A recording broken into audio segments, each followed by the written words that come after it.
Halo Jurgen, gimana kabarnya? Di episode kali ini saya mau sekedar sharing dan berbagi sedikit tips. Karena kebetulan kemarin saya ngobrol dengan PPL saya dan juga bos pakan saya. Kebetulan PPL dan bos pakan ketemu di rumah, jadi dapat cerita yang agak sedih dari kawan peternak.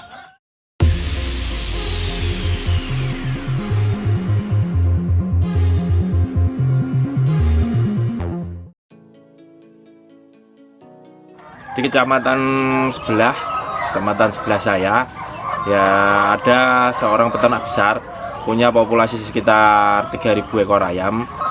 Kemudian peternak itu mendatangkan pulet baru sebanyak 3.000 juga, sebanyak 3.000 pulet baru. Kalau berdasarkan cerita sih awal kedatangan puletnya itu baik-baik saja, nggak ada yang aneh dari ayamnya, semuanya sehat, nggak ada yang KO ataupun pilek ataupun sakit, semuanya sehat dan normal. Jadi ya dengan bedanya kalau puletnya itu baik-baik saja. Cuma saat usia sekitar 24 atau 25 mingguan itu sekitaran 1000 puletnya itu tiba-tiba KO semua. KO itu dalam waktu 1 minggu. Dalam waktu 1 minggu itu 1000 ekor pulet itu KO, benar-benar nggak bisa diselamatkan. Dan sekarang sisa tinggal 2000 populasi ya di kandangnya, dan 2000 itu pun beberapa ada yang masih sakit. Sampai saat ini belum dapat kabarnya lagi, cuma ya mudah-mudahan aja yang 2000 ini bisa disembuhkan. Tapi 2000 itu juga ada beberapa yang KO juga, jadi nggak sampai 2000 populasi yang masih bertahan. Ya itulah mengapa di awal saya bilang kalau sedikit kisah sedih ya dari teman peternak lain. Kemarin kemudian ngobrol-ngobrol sama PPL dan bos pakan, jadi sharing-sharing lah apa yang terjadi dengan peternak ini. Dan PPL saya memberikan beberapa analisa lah tentang kejadian yang peternak ini alami.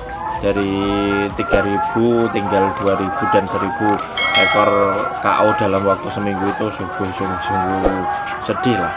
Sesama peternak benar-benar prihatin dan ikut sedih.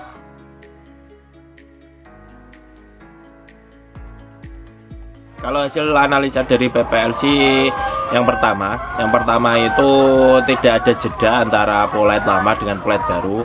Dari ayam lama ke pulet yang baru itu tidak ada jeda. Jadi diafkir sedikit, kemudian baru dimasukin pulet yang baru, Itulah salah satu yang menyebabkan mungkin masih ada virus atau bakteri yang tertinggal di kandang ya. Jadi bakteri dari ayam yang lama, ayam yang sudah tua-tua itu masih tertinggal karena nggak ada jeda sama sekali katanya sih. Katanya itu ketika masih ada ayamnya, kemudian pesan pulet baru, pulet datang, baru ayamnya diafkir, dipindah ke tempat lain. Kemudian pulet yang baru itu langsung dimasukkan ke tempat yang ke kandangnya itu tanpa ada jeda waktu seminggu ataupun berapa hari untuk membersihkan, itu tidak ada jeda. Jadi itu salah satu yang menyebabkan adanya virus. Kenapa 1000 ekor ayam bisa KO dalam waktu 1 minggu. Dan juga berdasarkan ceritanya sih membelinya itu dari perorangan ya, bukan dari PT. Dan ketika PPL menyambangi ke rumahnya masnya yang kena musibah ini, ditanya gimana rekornya dulu, DOC-nya itu kayak gimana, itu diminta kan biar juga untuk PPL bisa menganalisa ini kenapa, apakah ada vaksin yang kurang atau gimana. Dan ternyata rekornya yang diberikan itu enggak dari DOC umur 1 hari ya, tapi setelah ayam udah 10 mingguan, umur ayam 10 minggu baru dikasih reportnya ke PPL. Dan ketika PPL mengecek ada beberapa vaksin juga yang tidak masuk. Itulah salah satu penyebab kenapa ayam gampang sekali KO. Selain itu sih kata PPL juga yang menyambangi ke sana, dan juga bos pakan dan juga mas-masnya yang biasanya nyetok pakan ke saya sih, karena anak kandangnya itu kurang open ya, kurang ya selengean sendirilah. Katanya sih ada gejala ayam 1-2 itu yang KO itu nggak bilang sama pemilik ya, kemudian langsung aja dikubur. Dalam satu hari KO 20 pun itu nggak bilang sama pemiliknya, langsung dikubur dengan santainya, tidak ada rasa bersalah. Katanya sih bilang namanya juga nyawa, kapan aja bisa meninggal itu katanya. Padahal kan anak kandangnya juga paling nggak kan udah 2 tahun lah, 2 tahun merawat ayam, harusnya kan paham gimana cara merawat ayam. Tapi itu dengan seenaknya sendiri kayak gitu, saya juga kurang paham apa yang terjadi. Cuma kalau sharing dari PPL saya sih seperti itu, anak kandangnya itu selengean sendiri, maunya sendiri.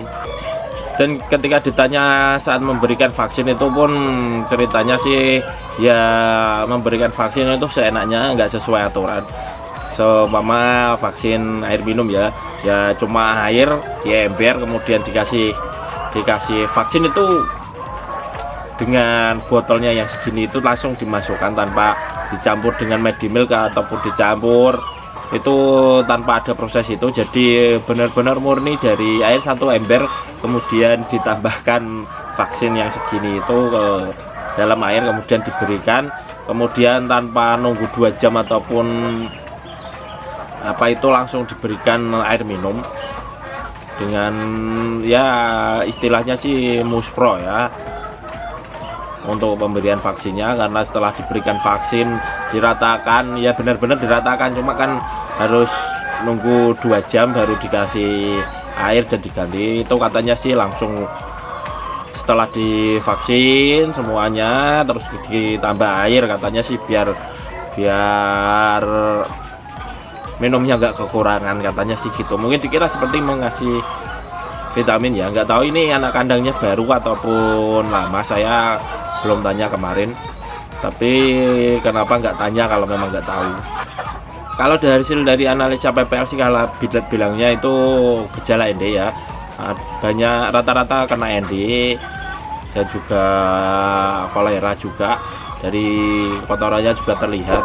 Jadi ND, kolera, ketika ada gejala seperti itu pun anak kandangnya nggak segera laporan sama pemilik ya. Jadi salah satu faktornya juga memang dari anak kandangnya. Jadi itulah sedikit cerita yang saya dapatkan dari PPL saya dan bos pakan ketika datang kemarin, sempat ngobrol, sharing, dan tanya kapan ini mau diakhir karena cuacanya juga masih gini, jadi saya belum mau akhir.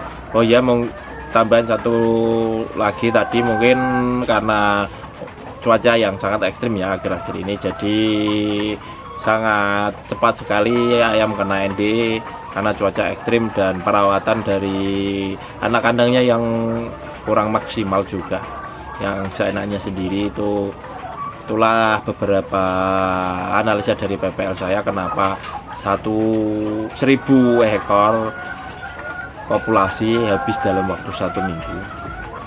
Mungkin untuk update-nya nanti akan saya tanyakan lagi sama mas-masnya yang sering nyetor pakan ya, karena yang mengalami musibah itu juga pakai pakan Starfeed seperti punya saya, jadi mungkin bakal update ya. Semoga aja sisanya itu baik-baik saja dan sehat-sehat aja ya, nggak ada yang kena lagi dan bisa terselamatkan. Karena kemarin setelah didatangin PPL saya, semuanya divaksin langsung sama PPL saya, pakai vaksin injek langsung. Dan itu pun PPL saya bilang, Mas, kalau ini tahan pasti sehat, tapi kalau nggak tahan ya terpaksa harus KO. Ya semoga aja, mungkin kalau ada yang KO pun nggak banyak, kasihan juga modal terlalu banyak, 400 juta katanya sih, kalau nggak salah 400 juta ya, 3.000 populasi, 400 juta hilang 1.000, itu udah rugi berapa? Udah rugi pakan juga, rugi tenaga. Itu mungkin kalau saya itu benar-benar pusing ya. Ya sekian dulu untuk episode kali ini ya juragan, cuma sekedar sharing, mungkin untuk tips untuk mencari polennya di next video aja ya. Mungkin ini video sudah panjang juga, dan semoga tidak ada juragan yang mengalami seperti cerita yang saya sampaikan ini. Ya sekedar sharing biar kita sama-sama hati-hati ketika memilih anak kandang. Kalaupun memang membutuhkan anak kandang, diberikan pelajaran yang benar-benar paham lah, biar nggak terjadi seperti hal seperti ini. Oke, jika ada yang mau sharing-sharing tentang cerita-cerita pengalaman, langsung aja coret-coret di komentar atau DM aja, nggak apa-apa, di Instagram ya. Oke, sekian dulu untuk episode kali ini. Jangan lupa like, comment, share, dan subscribe ya juragan. Ya, jadi stay focus and make dream come true. See you.